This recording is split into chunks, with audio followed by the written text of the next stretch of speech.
இன்றைக்கு சிந்தனை வாய்ப்புகள் ஒரு வரம்.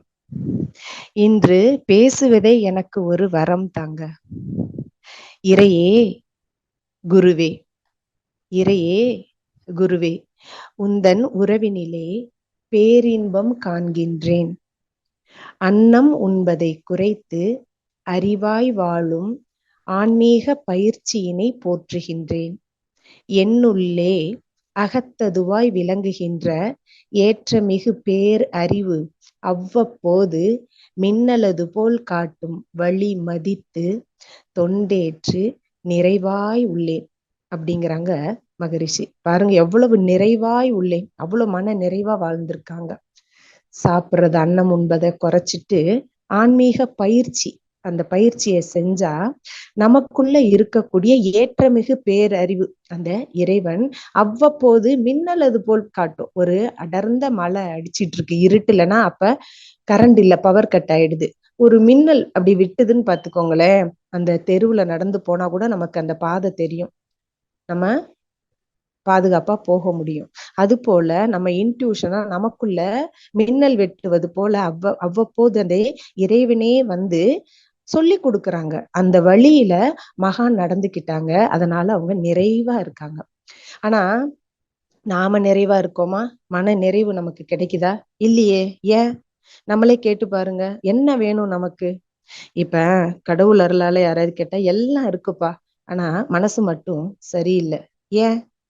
ஏன்னா மனிதன் எடுத்த இந்த பிறவியோட நோக்கமேங்க நல்ல நிலையில அறிவு வளர்ச்சி பெறணும். உடம்பு மட்டும் வளர்ந்தா பத்தாது, எல்லா வகையிலும் மகிழ்ச்சியோடு வாழணும், அதுக்கப்புறமா தீர்க்காயுல வாழ்ந்துட்டு போகணும் அப்படிங்கிறது தான் ஒவ்வொருத்தரோட ஆசையுமே. அதுக்கு முதல்ல மன நிறைவு வேணுமே. நாம பிறரிடம் எதிர்பார்க்கிற வரையில நமக்கு மனசு நிறைவு வராதுங்க. நாம யாருக்கிட்டையும் எதையும் எதிர்பார்த்து நிற்க வேண்டிய நிலையிலையா நம்மள இறைவன் வந்து இயற்கை நம்மளை படைச்சிருக்கு சொல்லுங்க. ஒவ்வொரு ஜீவனும் உற்பத்தி ஆகுற போதே அதுக்கு தேவையான எல்லாமே வந்துருச்சே. அதானே இயற்கை நியதிங்கிறாங்க மகரிஷி. இப்ப அம்மாவோட வயித்துல நம்ம கருவா இடம் பிடிக்கணும்னா எத்தனை ஓட்டம் ஓடி இருப்போம் யோசிச்சு பாருங்க. ஆனா அதுல ஜெயிச்சிட்டோம். அப்ப நமக்கான வாய்ப்புகளை நம்ம சரியா பயன்படுத்தியதுனாலதான் இன்னைக்கு நம்ம மனிதனாக பிறந்திருக்கோம் பாத்தீங்கன்னா நம்ம எல்லாரும். ஆனா நமக்கு ஒரு தயக்கம். ஏன் தயக்கம்? நமக்கு கிடைச்சிருக்க ஒவ்வொரு வாய்ப்புகளையும் சரியாக கையாள தெரிஞ்சா வெற்றி கிடைக்குமே. நம்ம பிறந்தது முதல்ல இன்னைக்கு வரையிலும் சமுதாயத்துல இருந்து ஒரு நிறைய பொருளாதாரத்தை நம்ம வாங்கிட்டு தாங்க வளர்ந்துருக்கோம். டக்குன்னு நம்ம வளரல. சொசைட்டில இருந்து நிறைய அனுபவிக்காம நம்ம வந்திருக்கோமா? உணவு, சாப்பாடா இருக்கட்டும், உடையா இருக்கட்டும், எவ்வளவோ பொருட்களை பயன்படுத்தி தான் நம்ம வளர்ந்துருக்கோம் குழந்தையில இருந்து இப்ப வரைக்கும். அப்ப இந்த சமுதாயத்துல இருந்து நாம வாங்கியிருக்கோம் இல்லையா? அப்ப சமுதாயத்திற்கு நம்ம கடனாளி தானே. நாம இத்தனையும் அனுபவிச்சுட்டோம், ஆனா ஏதாவது திருப்பி கொடுத்துருக்கோமா சமூகத்துக்கு? அப்படிங்கும் போது பிறந்தது அப்பயும் நாம ஏதும் கையில கொண்டு வரல, அதனால கொடுக்கல. அப்ப இந்த கடனை மட்டும் தீர்ப்பது எப்படி? சமுதாயத்துல இருந்து எல்லாத்தையும் அனுபவிச்சுட்டே இருக்கமே, அந்த கடனை தீர்ப்பது எப்படிங்க? நம்ம உடம்பு வளர்ந்துருச்சு, அப்ப அறிவும் வளர்ச்சி பெற்றதுக்கு அப்புறம் நம்ம கிட்ட இருக்கக்கூடிய அறிவை கொண்டு, அதோட வலுவை கொண்டு இந்த சமுதாயத்துக்கு எந்தெந்த அளவுல நம்ம நல்லது செய்ய முடியுமோ அதை உணர்ந்து நம்ம நலம் செய்யக்கூடிய செயல்களை செய்யணுங்க. இது இறைவன் நமக்கு கொடுத்துள்ள மிக பெரிய ஒரு வாய்ப்பு தானே. நன்றி உணர்வு தானே நம்ம செய்யலாம் சாமிக்கு. சொல்லுங்க, எல்லாமே கொடுத்த சுவாமிக்கு நன்றி உணர்வு செய்வதற்கு ஒரு வாய்ப்பு தானே. அப்ப வாழ்க்கை நமக்கு ஒரு வரம் தானே. அப்ப இறைவன் எங்குள்ளான் அப்படின்னு கேட்கிறப்ப கூட அவை சொன்ன மாதிரி பாத்தீங்கன்னா, அரிது அரிது மானிடராய் பிறத்தல் அரிது. அப்படி பிறந்தாலும் கூன் குருடு செவிடு பேடு நீங்கி பிறத்தல் அரிதுன்னு அப்படி சொல்லிட்டே போவாங்க, எல்லாருக்கும் தெரியும். அதே போல தானம் தவம் எல்லாம் செஞ்சு பிறந்தவன் மனிதன் தானே. அந்த மனிதன் தொண்டனாக எப்ப மாறினாங்களோ, மாறினால்தான் இறைவனே தொண்டர் உள்ளத்து ஒடுக்கம் சொல்றாங்கல்ல அவை. இறைவனே தொண்டர் உள்ளத்து ஒடுக்கம், தொண்டர் தான் பெருமை சொல்வதும் எளிதோ அப்படிம்பாங்க இல்லையா? அப்ப நாம தொண்டாற்றணும்னா எந்த அளவுக்கு முயற்சி பண்ணணும் யோசிச்சு பாருங்க. உலக நல தொண்டர் மகரிஷி போட்டுக்குவாரு, உலகத்துக்கே நலம் செய்ய இறைவனே அருளிய கொடை நம் மகரிஷி. அப்ப நாம ஒவ்வொருவரும் வேதாத்திரியத்தோட தொண்டர் தானேங்க. நமக்கு வரக்கூடிய வாய்ப்புகளை நம்ம பயன்படுத்தும் போது தானே தொண்டுக்கு நம்ம போறோம். அப்பதான் நம்ம தொண்டனாக மாறவே முடியும். ஒரு பிடி உணவில உலக ஒற்றுமையை கண்டிடு, உழைப்பினால் பதில் உலகுக்கு தந்திடு அப்படின்னு மாக்கோளத்துல மகரிஷி ஒரு கவிதை சொல்றாங்க. ஒரு பிடி சாப்பாடு நம்ம சாப்பிட உட்கார்றோம், தட்டுல இருந்து ஒரு பிடி சாதத்தை கையில எடுத்து வச்சுக்கிட்டு அதை பார்த்தோம்னா என்ன பார்க்கிறோம், உலகத்தையே பார்க்கலாம் அப்படிங்கிறாங்க. அத அந்த சாப்பாடை பார்க்கும்போது அதை பயிர் செஞ்சவங்க எத்தனை பேரு, அதுல கண்டுபிடிப்பு, அதுல எந்திரங்கள், அந்த பயிர் டக்குனா வந்துடும், அதுக்கு எத்தனை எந்திரங்கள் யூஸ் பண்ணியிருப்பாங்க, அதெல்லாம் கண்டுபிடிச்சவங்க, அந்த மாதிரி அந்த டீசல் போட்டிருப்பாங்க, அதெல்லாம் கண்டுபிடிச்சவங்க, இப்படி பல பேரோட, உலகத்துல உள்ள பல பேரோட உழைப்பு இந்த ஒரு பிடி உணவுல தெரியும். யாரோட ஹெல்ப்பும் இல்லாம நமக்கு தட்டுல வந்து சாப்பாடு வந்துடாது. அப்ப உலக மக்களோட சேவைய நாம உழைப்பினால திரும்ப உங்களுக்கு பதில் செய்யணும், நன்றி சொல்லணும் இல்லையா? காலையில இருந்து சாயந்தரம் வரைக்கும் நம்ம எத்தனை பேரோட உழைப்பையும் அறிவையும் நம்ம பயன்படுத்திக்கிறோம். யோசிச்சு பாருங்க. எனக்கு போர் அடிக்குது, உடனே போன் எடுத்துப்போம். போன் நாம கண்டுபிடிச்சதா? கரண்ட் யூஸ் பண்றோம், வாட்டர் யூஸ் பண்றோம், குரோசரிஸ் மளிகை ஜாமான் நிறைய யூஸ் பண்றோம், காய்கறிகள், யோசிச்சு யோசிச்சு பாருங்க. நிறைய ஒவ்வொரு க்ஷணமும் அவ்வளவா நம்ம அனுபவிச்சுட்டு இருக்கோம் சொசைட்டில இருந்து. இப்ப நம்மள ஒருத்தவங்க வீட்டுக்கு கூப்பிட்டு விருந்து வச்சா நாமளும் அவங்கள கூப்பிடுவோம் தானே. அப்ப சமுதாயத்துல இருந்து எல்லாத்தையும் நம்ம வாங்கிட்டே இருக்கோமே, திரும்ப நம்ம ஏதாவது சமுதாயத்துக்கு செய்யணும் இல்லையா? நல்லது செய்யணுமே. இந்த எண்ணத்தோட நம்ம வெயிட் பண்ணிக்கிட்டு இருந்தா நமக்கு வரக்கூடிய வாய்ப்புகளை நம்ம பயன்படுத்த தவற மாட்டோம் தானேங்க. இதுதான் நன்றி உணர்வு. வாய்ப்புக்காக காத்துட்டு இருக்கணும். இப்ப சில பேர் பாத்தீங்கன்னா மனவளக்கலையில ஒரு பிரம்மஞானி ஆயிடுறாங்கன்னு வச்சுக்கோங்களேன். மன்றத்துக்கு வந்த உடனே சில பேர் சர்வீஸ் ரொம்ப எதிர்பார்ப்பாங்க, கூப்பிட்டு கொடுக்கணுங்கிற மாதிரி. ஆனா மன்றத்துல உள்ளவங்க கூப்பிடுற மாதிரி நாம ஆக்டிவா இருக்கோமா பாக்கணும் இல்லையா? தினம் நம்ம மன்றம் போறோமா முதல்ல யோசிக்கணும். மகரிஷி தத்துவத்தை நம்ம பயிற்சி பண்ணிட்டோமா, உணர்வு பூர்வமா சொல்றோமா, பயிற்சியிலே நம்ம இருக்கோமா அப்படின்னு நல்லா யோசிச்சுக்கிட்டு இருந்தீங்கன்னா வாய்ப்புகள் தானே வரும். நான் கூடங்க பிரம்மஞானி முடிச்சுட்டு வந்தப்ப தினம் தினம் மன்றம் போயிடுவேன் பாத்தீங்கன்னா.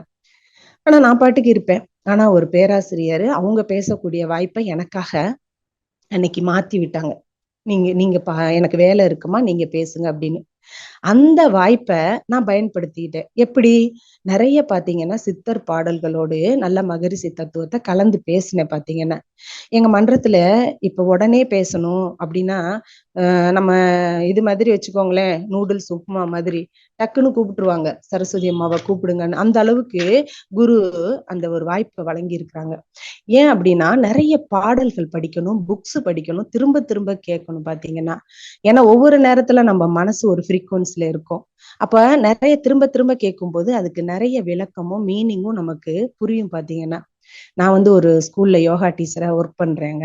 அங்க லைப்ரரி இருக்கும். எனக்கு கிடைக்கக்கூடிய அந்த ஃப்ரீ பீரியட் இருக்குல்ல, அப்ப நான் பயன்படுத்தின லைப்ரரி அது ஒரு வாய்ப்பு தான். அங்க போய் நிறைய புக்ஸ் எடுத்து பார்க்கும் போதுதான் அதுல நிறைய இந்த மனவள கல தத்துவங்களை அதுல இருக்க அந்த பாடல்களோடு எப்படியெல்லாம் நம்ம பயன்படுத்த முடியும் அப்படின்னு அந்த புக்ஸ் எல்லாம் படிக்க முடிஞ்சுது. அந்த பாடல்களை எடுத்துட்டு வந்து நான் பேச முடிஞ்சுது. அப்ப நமக்கு கிடைச்ச வாய்ப்பை வீணடிக்காம நம்ம பயன்படுத்தணுமே. தான், குடும்பம், சுற்றம், ஊர், உலகம் அந்த முறையில நம்ம நலம் செய்யணும்னு மகரிஷி சொல்றாங்க. நம்ம கிட்ட இருக்கக்கூடிய ஏஜ் வயதுக்கு ஏற்ப நம்ம நலம் செய்யலாம். நம்ம கிட்ட இருக்கக்கூடிய அறிவின் வளர்ச்சிக்கு ஏற்ப நலம் செய்யலாம். நம்மளிடம் இருக்கக்கூடிய செல்வ வளத்துக்கு ஏற்ப நம்ம உதவி செய்யலாம். நம்ம கிட்ட இருக்கக்கூடிய அதிகாரம், ஒரு போஸ்ட்ல இருக்காங்க, அவங்க மூலியமா இப்ப ஒரு மாவட்ட கலெக்டரே இருக்கிறாங்கன்னா அந்த டிஸ்ட்ரிக்டுக்கே நல்லது செய்யலாம், அவங்கவுங்களோட அதிகாரத்தை வரம்புக்கு பொறுத்து. நம்ம கிட்ட இருக்கக்கூடிய உடல் நலம், அதை ஒட்டி பிறருக்கு நன்மையெல்லாம் செய்யலாம். இதுல எது நமக்கு செட் ஆகுமோங்க, இதுல எல்லாமே செய்யணும்னு அவசியம் இல்லை. சிலர் வசதியா இருப்பாங்க, சிலர் உடம்பால செய்ய முடியும், சிலர் அறிவால செய்ய முடியும். ஒவ்வொருத்தருக்கும் ஒரு மாதிரி அப்படி உதவலாமே. இப்படி ஒரு மனிதன் இருந்தா அவங்க யாராவது பிறர்கிட்ட எதிர்பார்க்க முடியுமா? அவங்களுக்கு ஏமாற்றம் இருக்குமான்னு கேக்குறாங்க மகரிஷி. அப்ப கையேந்த வேண்டியது இல்ல நம்ம பிறரிடம், நம்ம கொடுக்கக்கூடிய நிலைமைக்கு போயிடுவோம் அப்படிங்கிறாங்க மகரிஷி. அப்ப இந்த வாய்ப்புகளை நம்ம பயன்படுத்திக்கிட்டே இருக்கணும், காத்துட்டு இருக்கணும். பாத்தீங்கன்னா கொக்கு மீனுக்காக காத்திருக்கிற மாதிரி ஃபர்ஸ்ட் நாம தான் பயிற்சி செய்யணும். பயிற்சி செஞ்சுட்டா நம்ம மனசுல என்ன ஆகும்னா நமக்கு ஏத்த சூழல் வரும். சில நேரம் நம்ம வந்து வசதியில சுமாரா இருப்போம். வசதி வரும்போது நமக்கு பிறருக்கு நன்மை செய்யணுங்கிற உணர்வும் தானாக வந்துரும் அப்படிங்கிறாங்க மகரிஷி. அப்படி அந்த உணர்வு வந்துருச்சுன்னா நம்ம பிறருக்கு உதவி செய்வோம் பாருங்க, அப்ப மன நிம்மதி கிடைக்கும், நிறைவு கிடைக்கும். அப்படிங்கிறாங்க. நாம பிறருக்கு கொடுக்கணும் அப்படிங்கிற நிலையில ஒவ்வொரு மனிதனோட மனமும் வந்துருச்சுன்னா அந்த இடத்துலதான் மன நிறைவு கிடைக்கும் அப்படிங்கிறாங்க மகரிஷி. தான் கொடுக்கணும், தான் செய்யணும் பிறருக்கு அப்படிங்கிற ஒரு எண்ணம் எப்ப மனுஷனுக்கு வருதோ அப்பதான் ஒவ்வொரு மனிதனுக்கும் மன நிறைவு கிடைக்கும். ஆனா இங்க நாம அப்படியா இருக்கோம்? பிறருக்கு கொடுக்கணும், பிறருக்கு செய்யணும்னு நான் நினைக்கிறோம். பிறர் யாராவது எனக்கு செஞ்சா தேவையில்லையே, சொந்தக்காரவங்களை எடுத்தா எனக்கு அவங்க இதை பண்ணுனா தேவையில்லையே. யோசிச்சு பாருங்க, நம்ம பிறரிடம் இருந்து எதிர்பார்ப்பு நிறைய வச்சுக்கிறோம். ஹஸ்பண்ட் அவ்வளவு செய்யணும், குழந்தைங்க இந்த வேலையை செய்யணும், இப்படி இருக்கணும், அப்படி இருக்கணும்னு ஏகப்பட்ட லிஸ்ட் வச்சிருக்கோம். அப்ப நம்ம எதிர்பார்ப்பு தான் நிறைய வச்சிருக்கோம். இப்ப ஒரு ஸ்வீட்டோட தன்மை இனிப்பு. ஸ்வீட்னா அது இனிக்கதான் செய்யும். எலும்பிச்சம்பழம்னா அது புளிக்கதான் செய்யும். எலும்பிச்சம்பழத்தோட தன்மை புளிப்பு. அப்படி மனிதனோட தன்மை என்னங்க? மன நிறைவுங்கிறாங்க மகரிஷி. அப்ப மன நிறைவு பெறாத மனிதரை என்ன சொல்றது? காய் போலதான், அவங்க பழுக்கள பக்குவம் வரல அப்படின்னு தான் நினைச்சுக்கணும். பாத்தீங்கன்னா இந்த கொரோனா டயத்துல பாத்தீங்கன்னா எல்லாரும் ஆன்லைன் வாய்ப்பு கேட்பாங்க. எல்லாரும், நாங்க கூட நிறைய கேட்டிருக்கோம். பாத்தீங்கன்னா சர்வீஸ்க்காக ஏங்கின காலம் எல்லாம் இருக்கு. நமக்கு வரக்கூடிய சர்வீஸுங்கிறது குரு நமக்கு ஒரு வாய்ப்பு கொடுக்குறாங்க. அதுல அந்த தத்துவங்களை நல்ல முதல்ல ஆழமா வாங்கிக்கணும். நிறைய திரும்ப திரும்ப படிச்ச புக்கையே திரும்ப படிங்க. கேட்ட விஷயத்தையே சிந்தனைகளை மன்றத்துல கேளுங்க. நிறைய ஆன்லைன் கிளாஸ் இங்க இருக்கா, கலந்துக்கங்க, ஒன்றும் பிரச்சனை இல்லை. அப்ப ஒவ்வொரு நேரத்துல நமக்கு ஒவ்வொரு மீனிங்கோட அது நமக்கு புரியும். பாத்தீங்கன்னா இப்ப நாம நலமோடு வாழணும் அப்படின்னு நம்ம நினைச்சிட்டோம்னு வச்சுக்கோங்களேன், ஒழுக்கம், கடமை, ஈகை, இந்த மூணும் சேர்ந்த அறவழிபாடு நமக்கு தேவை. இது மூணு இருக்கிறதா அறவழிபாடு, வேற ஒண்ணும் இல்லை. ஒழுக்கம், மகரிஷி சொன்ன வழியில தனக்கோ பிறருக்கோ தற்காலத்திலோ பிற்காலத்திலோ உடலுக்கோ மனதுக்கோ துன்பம் தராத ஒரு விஷயம் தானே ஒழுக்கம்னு மகரிஷி சொல்லியிருக்காங்க. அதை நம்ம ஃபாலோ பண்றோமா பாத்துக்கலாம். அதேதான் கடமை, டியூட்டி. ஈகையும் நமக்கு முடிஞ்சதை உதவி செய்யறது, இதெல்லாம் சேர்ந்தது அறவழிபாடு.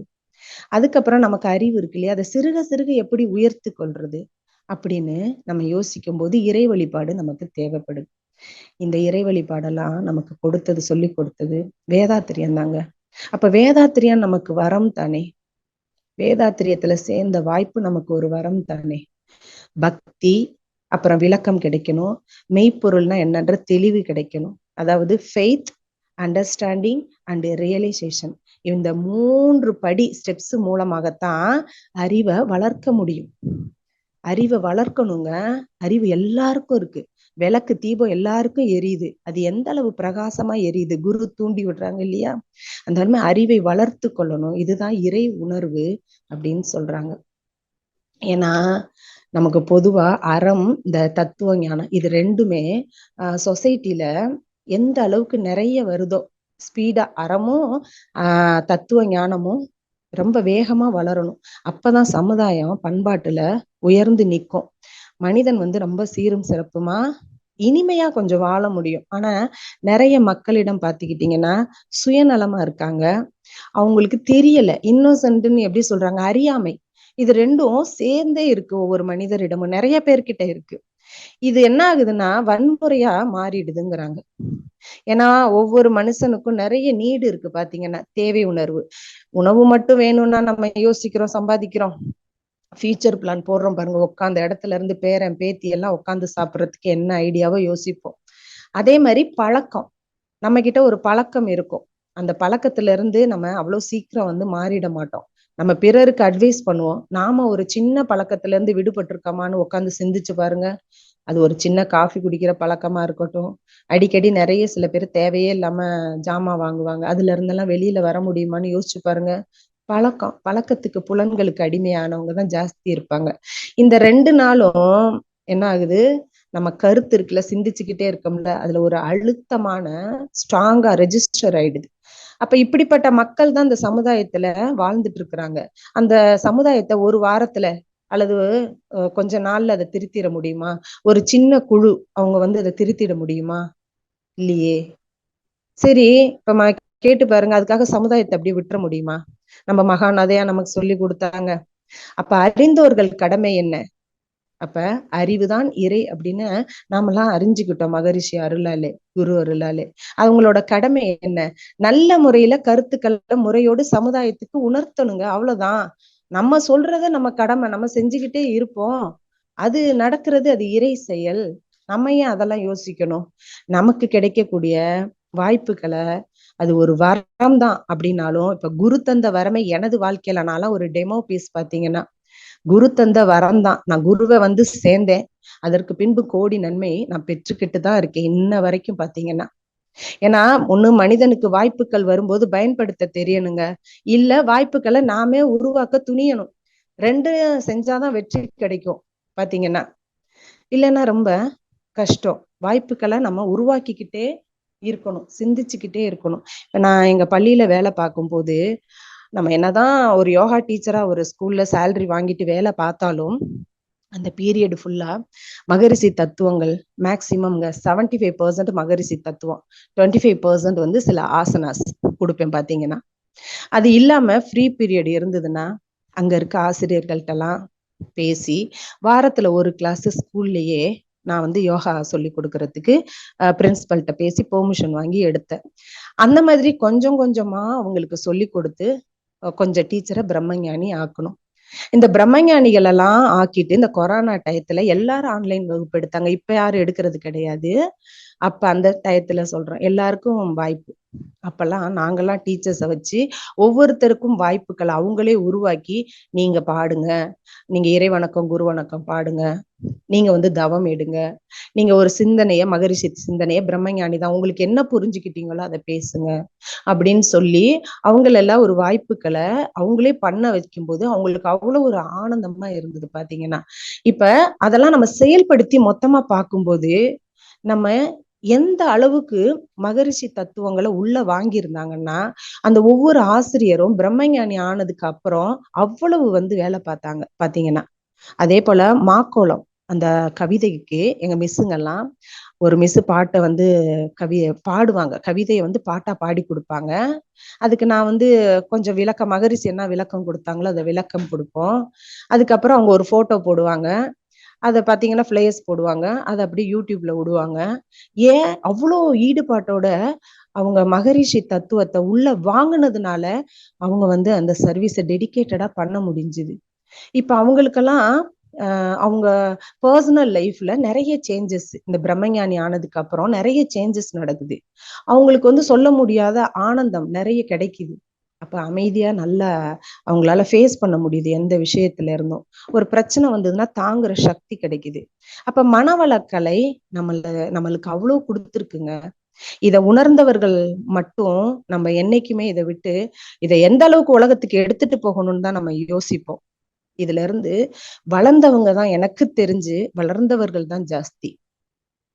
கோடி ஜென்மம் நான் எடுப்பேன் குரு உந்தன் அருள் இருந்தா, குணக்குன்றே உனக்காக என்னை மாற்றுவேன்.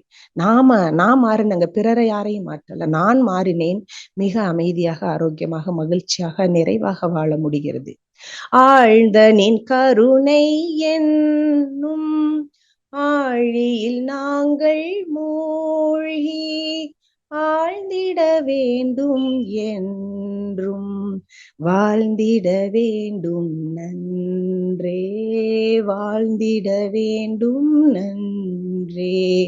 கடவுளே பேணி காப்பாய், கைவிடாத எம்மை இங்கே படகோட்டி நீ உன் பாதம் பவக்கடல் கடக்கும் தோணி.